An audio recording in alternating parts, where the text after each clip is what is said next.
Surah Al-Hasyr, surah ke-59 ayat ke-21. Apa kata Allah Subhanahu wa taala? La anzalna hadzal qur'ana ala jabalin la ra'aitahu khashi'an mutasaddian min khasyatillah wa tilkal amsalu nadribuha lin-nasi la'allahum yatafakkarun. Sekiranya kata Allah kami turunkan Al-Qur'an ini kepada gunung dan bukit, pasti kamu melihat gunung dan bukit itu hancur terpecah belah. Dikarenakan apa? Dikarenakan takut kepada Allah. Kenapa takut kepada Allah? Takut kalau tidak bisa mengemban amanah, takut kalau tidak bisa memuliakan Al-Qur'anul Karim. Makanya mereka kalau diturunkan Al-Quran, gunung yang kokoh kuat menjulang tinggi itu, maka dia akan hancur terpecah belah dikarenakan sangat takutnya kepada Allah. Tetapi tidak dengan manusia. Manusia tidak takut dengan ayat Allah. Bahkan ayat Allah dibuat mainan hari ini, Ibu. Ayat Allah digonta-ganti, diutak-atik bagaimana agar sesuai dengan hawa nafsu. Itulah manusia hari ini. Padahal gunung yang kokoh sangat tinggi itu, dia kalau diturunkan Quran takut. Maka para ulama mengatakan ayat ini Allah turunkan sebagai sindiran bagi manusia. Ada manusia hari ini tak sedikit pun tersentuh hatinya begitu membaca ayat-ayat Allah Subhanahu, tak berubah hatinya, Bu. Padahal gunung yang kokoh menjulang tinggi itu kalau Allah turun dia hancur berkeping-keping. Tapi ada manusia hari ini dia membaca Quran, hatinya tak tersentuh, tak berubah sama sekali.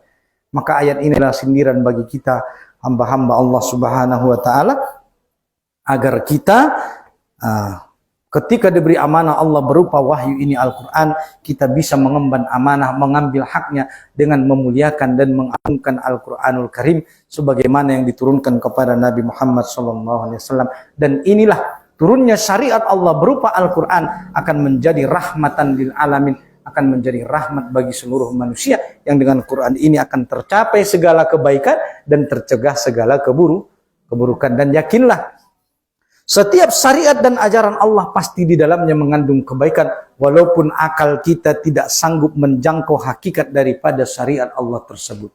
Karena banyak ayat Allah di Al-Quran ini, ada ayat yang Allah jelaskan apa hikmahnya, ada yang Allah ada ayat Allah yang dia tak menjelaskan hikmahnya. Contoh, misalnya sholat itu dapat mencegah perbuatan keji dan mungkar. Ada ayat dan perintah Allah yang tak Allah jelaskan apa hikmahnya.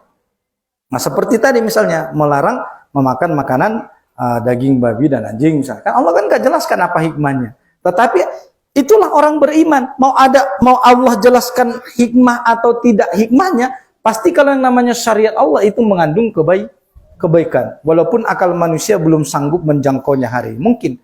Dulu orang nggak paham kenapa Allah mengharamkan, tetapi setelah diteliti ternyata mohon maaf di hewan yang sangat itu terdapat cacing pita yang sangat membahayakan bagi kesehatan manusia.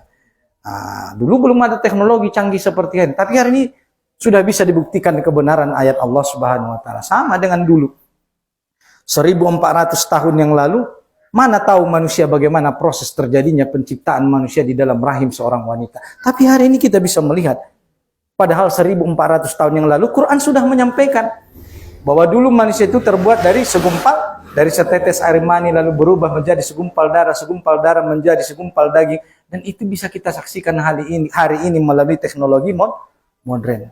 Maka Quran ini adalah mukjizat Allah. Bagaimana mungkin Nabi Muhammad dulu adalah orang yang tidak bisa baca tulis mengetahui proses ini? Andailah Quran ini adalah karangan Nabi Muhammad, dari mana dia tahu itu? Nah, ini menunjukkan apa? Bahwa Quran ini adalah benar-benar wahyu Allah Subhanahu wa taala. Oleh karena itu, marilah kita isi hari-hari kita dengan Quranul Karim, kita didik anak keturunan kita, keluarga kita. Kalau ada majelis taklim begini, Bu, ajak anak-anak kita, ajak anak-anak perempuan itu ngaji. Dididik dari sekarang. Ada majelis taklim, ikuti. Nah, begitu. Kan tadi kita mau masuk surga. Masuk surga rame-rame. Rame-rame enggak, Bu, di surga? Atau Ibu mau sendiri aja di surga? Kira-kira kalau Ibu sendiri di surga mau enggak? Mau? Iya. Enak nggak kalau di surga sendiri, Ibu-ibu? Kira gimana, Bu? Oh, termenung terus, Masya Allah. Iya. saudara segala. Nggak ada anak, gitu, nggak ada suami gitu Bu ya. Masya Allah. Iya, memang di surga itu nggak enak kalau tinggal sendiri Bu. Yakin nggak? Kayak pernah ke surga aja Ibu. Dari mana Ibu tahu?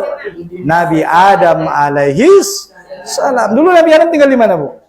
Di surga. Emang dia enak sendiri di surga? Enggak. Kemudian dia Allah menciptakan Hawa sebagai teman hidupnya. Nah, itu menunjukkan apa? Bahwa di surga tidak enak tinggal Maka kalau kita mau masuk surga, ajak rame-rame. Ini juga majelisnya nanti harus rame ini ke depan. Ajak teman-teman kita itu biar masuk surga sama-sama. Karena di surga tak enak tinggal sendiri. Dan memang begitu kata Allah di Quran. Surah Zumar. Baca nggak? Nggak baca.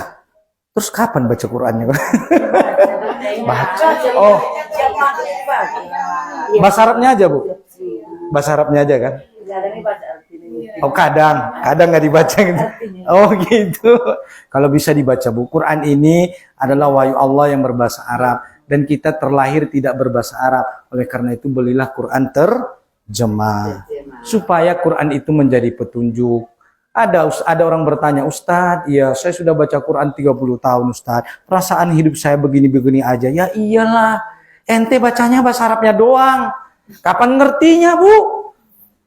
Bagaimana Quran ini akan menjadi petunjuk bagi kehidupan kita? Kita terlahir tidak berbahasa Arab, ayah ibu kita tidak berbahasa Arab, ya kan? Kita bahasa Arab juga nggak bisa. Maka belilah Quran terjemah. Supaya apa? Kita tahu apa petunjuk Allah, apa bentuk bahasa kasih sayang Allah kepada hambanya. Maka bacalah Quran. Sudah pernah dibaca? Berapa kali? Sudah pernah khatam? Dengan terjemahannya? Harus tahu Bu. 6.666 ayat, 114 surah, 30 juz. Ibu harus baca mulai dari Al-Fatihah sampai An-Nas. Dan ibu harus tahu apa isi daripada semua ayat-ayat Allah. Kalau belum Bu, cepat-cepat banyak-banyak kita bertobat kepada Allah. Umur sudah 50, 40, 60. Ya, udah nggak berapa lama lagi Bu. Boleh jadi ibu duluan, saya belakangan, atau saya belakangan, ibu duluan. Sama aja Ustadz, yang mengiya. Iya. Jadi maksudnya bacalah Quran ini Bu ya. Inilah petunjuk kita, inilah kasih sayang Allah. Supaya kita jadi Quran jadi petunjuk bagi kita. Nah, karena kita membutuhkan yang namanya petunjuk. Perlu nggak petunjuk? Perlu kan? Perlu. Kita mau ke Medan aja perlu petunjuk. Kita mau kemana nih? Mau ke surga. Kira-kira kalau jalannya nanti keliru gimana? Kesasar gimana? Apa petunjuknya Bu? Nah begitulah kita hidup di dunia ini. Kalau ibu salah jalan, kalau ibu lalai, kalau ibu lupa, kembalilah ke petunjuk itu. Baca kembali petunjuk. Itulah Al-Quranul Karim. Supaya kita sampai kemana tadi? Ke surga. Cuma sebelum kita ke surga, Allah dulu uji kita di dunia ini. Kita diuji dulu Bu. Kalau lulus nanti surga. Kalau tidak lulus mohon maaf transit. Iya itu. Nggak langsung. Kalau yang mau langsung ada amalannya Ustaz apa? Haji Mabrur. Haji Mabrur itu tiket VVIP ke surga Bu. Tidak ada balasan bagi orang yang haji mabrur kecuali surga Allah Subhanahu wa taala, dan dia akan nanti masuk surga tanpa azab. Tanpa azab kata para ulama dijelaskan tanpa dihisap. Itu bagi yang haji mabrur. Mahal nggak haji Bu? Mahal. 60 juta. Kalau dibanding surga Bu, ibu bayar 60 juta dapat surga? Murah kan?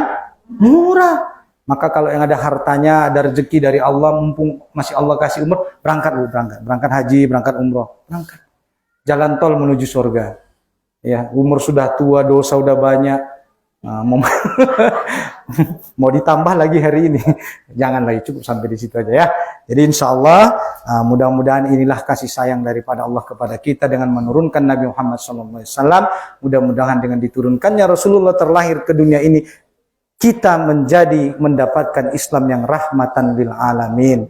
Mudah-mudahan Islam rahmatan lil alamin inilah yang akan kita ajarkan, kita contohkan kepada dunia luar, sehingga kebangkitan Islam itu sudah tidak lama lagi. Insya Allah. Mudah-mudahan begitulah penyampaian dari saya pada kesempatan ini. Waktu juga yang membatasi kita.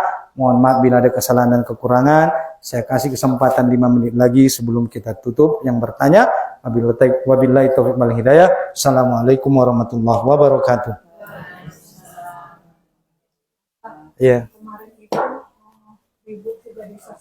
Iya. Yeah.